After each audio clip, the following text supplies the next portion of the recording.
আজকে যাচ্ছি একা একাই, গাড়ি ছাড়াই আজকে বাসা থেকে বের হয়ে গেলাম। বাস স্ট্যান্ডে এসে সিএনজি নিয়ে নিলাম, কারণ আমি এখন যাবো বাস স্ট্যান্ড সিরাজগঞ্জ রোড। আমাদের সিরাজগঞ্জ রোড আসতে আমি বাস খুঁজতে লাগলাম। বাসে উঠেই আমি চারিপাশে দেখলাম পানিতে একদম মোহমোহ অবস্থা হয়ে গেছে কিনারায় কিনারায়। ছোট থেকেই রাজশাহীতে আসার অনেক ইচ্ছা ছিল, রাজশাহী শুনতে একটা ভালো লাগে কাজ করতো। সবসময় শহরের মতো ছিল রাজশাহী, বাস কোনো এক কারণে রাজশাহীতে এসেছি।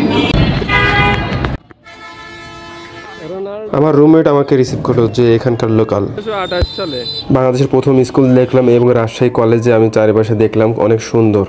আপনারা দেখতে পাচ্ছেন রাজশাহীর এই সুন্দর পথ, এই সুন্দর সুন্দর লাইট এবং সাথে আছে রাজশাহীর মাল এবং আমি সিরাজগঞ্জের মাল বলছি। লেখাপড়া বাদ দিয়ে রিক্সা কিনে নেবো, যথেষ্ট ভাড়া দেওয়া হয় এবং রিক্সাতে চলা মজা, রিক্সাতে চড়তেও মানুষ পছন্দ করে, তো পরিবেশটাও সুন্দর। তারা ঢাকায় যারা ঘুরেছে রাজশাহী, সে তারা রাজশাহী প্রেমে পড়ে যাবে। বাংলাদেশের সবচেয়ে জঘন্য শহর হচ্ছে ঢাকা এবং সবচেয়ে হেলদি সিটি হচ্ছে রাজশাহী। আমার রুমমেট আমাকে প্রথমে পদ্মা নদীর পাড়ে নিয়ে চলে গেল। এই পাড়টা হচ্ছে আইবাদ নামে পরিচিত, কারণ এটা আইয়ের মতো দেখতে বাঁধটি। প্রথমে এসে অনেক গরম লাগছিল, বাতাস নেই বললেই চলে। হঠাৎ করে খুব বাতাস উঠছিল, আমার জামা কাপড় উড়ে যাচ্ছিল, দেখলেই বোঝা যাচ্ছে। এই পদ্মা নদীর পাড়ে এসে প্রথম দেখাতেই আমার মনোমুগ্ধ হয়ে গেছি। এই নদীর স্রোত দেখে বোঝা যাচ্ছে যে কত বাতাস এবং স্রোতের কি পরিমাণ বেগ। টিকটকে কোনো বাতাস ছিল না, এখন খুব বাতাস। পদ্মা নদী কখনো দেখা হয়নি, তো এই বসে আছে বিন্দাস।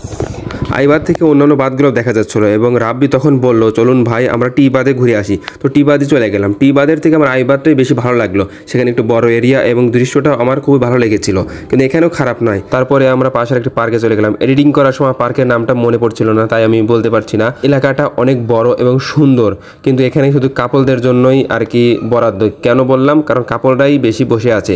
ভাই নাও উঠি না, ওটা একদম উঠবো। হ্যাঁ চলেন। আমরা এখন আছি SM কামরুজ্জামান উদ্যান। পরিবেশটা সুন্দর, একটু গরম, রাজশাহীতে একটু গরম, এটা স্বাভাবিক। দেখাচ্ছে ওই ভিডিওগুলো দেখলে ওই 1 বছর পর 2 বছর পর ভিডিওগুলো করতে একটু ঝামেলা। তার পরবর্তীতে রাব্বি এবং আমি আমাদের জীবনের প্রথম সার্কাসটি দেখার জন্য টাকা খরচ করে টিকিট কেটে ঢুকে গেলাম এবং কসম খাইলাম আমার 7 জন্মের কেউ সার্কাসে পরবর্তীতে যাবে না। তারপরে আমরা মুক্ত মঞ্চে চলে গেলাম, মুক্ত মঞ্চে গান বাজছিল এবং পরিবেশটা অনেকটা ভালো লাগলো, তাই একটু ভিডিও করে নিলাম। সাথে আইসক্রিম খেলাম, ছোটোবেলার কথা মনে পড়ে গেল। এই হলো ম্যাচের চারিপাশে খালি পানি আর পানি। এই হচ্ছে মাই ব্রাদার। তুমি সাথে নিয়ে কই যাও? সেই বৃষ্টি হয়েছে, বৃষ্টিতে ভিজে আমার কাকে বাচ্চা হয়ে গেছি। কেরে মেহেদি যাবি না? পরীক্ষা দিতে আমি, রাব্বি এবং মেহেদি বেরিয়ে পড়লাম। পরীক্ষাতে বেশি ইম্পর্টেন্স দিচ্ছে আমরা ভিডিও করা, আমরা যাচ্ছি, এটাই এনজয়েবল। এটা সৌভাগ্য। শেখ রাসেল শিশু পার্ক। আমাদের পরীক্ষা সেন্টার হলো Rajshahi university school and college. এটাই নাম তো, রাজশাহী বিশ্ববিদ্যালয়ের ভিতরে স্কুল আছে, কলেজ আছে। এটা হচ্ছে রাজশাহী প্রযুক্তি প্রকৌশল ও প্রযুক্তি বিশ্ববিদ্যালয়। हमारा औकात का बाहर है। অনেক সুন্দর রাস্তা, আমাদের নিজ এলাকার কথা মনে পড়ে যাচ্ছে, ঈশ্বরদের বগুলের মনের কথা মনে পড়ছে। আমরা 1 বোতল ওয়াইন নিয়ে নিছি, পরীক্ষার হলে ওয়াইন খেতে হবে। না না না, কফি খাইছি তো, লালা রয়েছে। আমার রাজশাহীর অভিজ্ঞতা খুবই ভালো। গতকাল অনেক ঘুরছি, স্টোরি দিছি এবং ভিডিওতে প্রথমে সংযুক্ত করে দিছি, কিন্তু একটাই কষ্ট, আমরা কালকে যে বৃষ্টিতে যেটা ভিজছি সেটা শেষ করে বিকেলের সময় 6টার পরে আমরা কোনো ভিডিও করতে পারিনি। চলে আসছি কেমন হয় যে কিছুদিন আগে ভর্তি পরীক্ষা নিয়ে একটা ভিডিও করলো, তখন আপনাকে নিবন্ধন পরীক্ষা নিয়ে ভিডিও করছে। সরি, আমরা অলরাউন্ডার সাকিউল হাসানের ভক্ত। আমরা জানি না কোথায় সিট করছে, আইডিয়া তো নাই।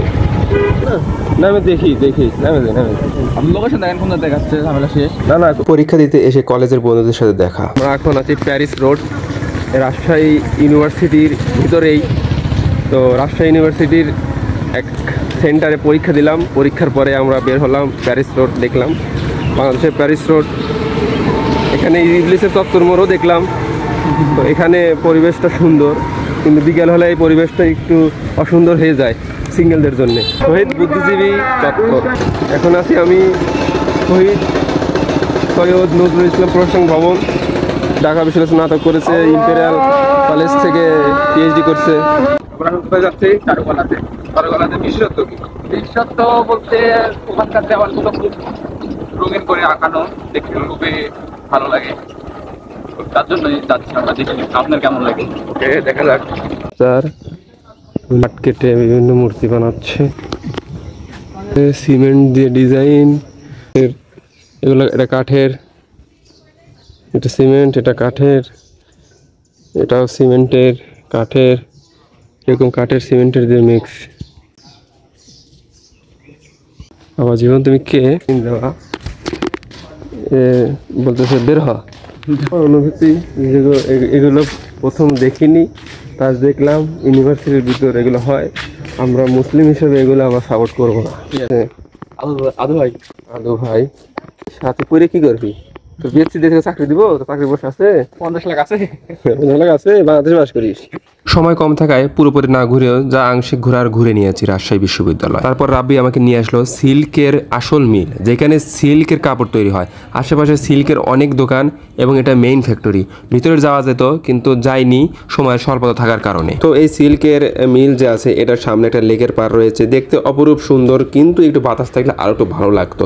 তাছাড়া ওভারঅল গুড। তারপর চলে আসলাম বাংলাদেশের প্রথম জাদুঘর বরেন্দ্র জাদুঘর, যেখানে অনেক প্রত্নতাত্ত্বিক নিদর্শন সেভ আছে। প্রত্যেকটা জাদুঘরে বলা হয় যে ছবি তোলা ভিডিও করা নিষেধ, কিন্তু আমরা বাঙালি, আমরা ছবি বা ভিডিও করবই করব। আসসালামু আলাইকুম। ওয়ালাইকুম আসসালাম। আপনি তো রাজশাহী আসছেন কালকে থেকেই। হ্যাঁ, রাজশাহী আসার পর থেকে আপনি কি খারাপ দিক আর কি ভালো দিক, আপনি খারাপটাই আগে বলুন। গরম প্রচুর, এখন বিকেলবেলা তাপ কমে যাওয়ার কথা, কিন্তু এটাও এখন অসহ্য যাচ্ছে। ভালো লাগার দিক দেখলাম, যদি পরিবেশের দিক বলি, আমি যদি এখন এইভাবে নিঃশ্বাস নেই তো এখানে তেমন পরিবেশ খারাপ না। আপনি 13টা জেলা ঘুরছেন, তার মধ্যে আপনি রাজশাহী কত নাম্বার রাখবেন? সেকেন্ড পজিশনে রাখবো, কারণ রাজশাহীর আমার ফার্স্ট ডে। তো ফার্স্ট ডেতে আমি ওভাবে জাজ করতে পারছি না, কিন্তু আমি চট্টগ্রামে অনেকদিন থাকছি, তো আমার কাছে চট্টগ্রাম একে থাকবে, 2 রাজশাহী। সবচেয়ে আনহেলদি সিটি হলো ঢাকা, এবং ঢাকার বিপরীতে হলো রাজশাহী। পদ্মাটা একটা স্পেশাল।